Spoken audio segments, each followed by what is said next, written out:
At this point, there is only one question left.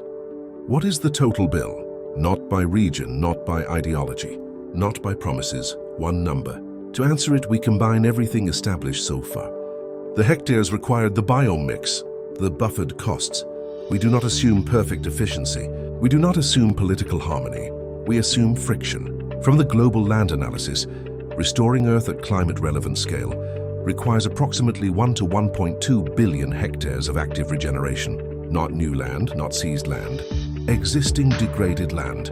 Now apply the real costs. From episode 59, the buffered global average falls between $2,000 and $2,500 per hectare. Multiply. At the low end, 1 billion hectares at $2,000 equals $2 trillion.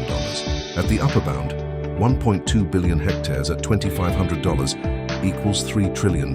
So the honest range is this, $2 to $3 trillion, not per year total, spread over a decade, which brings us to the annual figure. 2 to 3 trillion over 10 years equals $200 to $300 billion per year. Now pause. That number feels large until it is placed in context. Humanity currently spends over $2 trillion every year on military activity. Every year, Earth restoration requires roughly 1/10 of that. This is not a financial impossibility. It is a prioritization decision. And here is the part rarely stated plainly. Even at $3 trillion, Earth restoration costs less than the economic damage caused by unchecked climate instability within a single decade.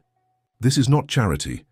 It is risk management at planetary scale. The bill is not abstract anymore. It is known, it is finite, and it is survivable. The question now is no longer cost. The question is choice.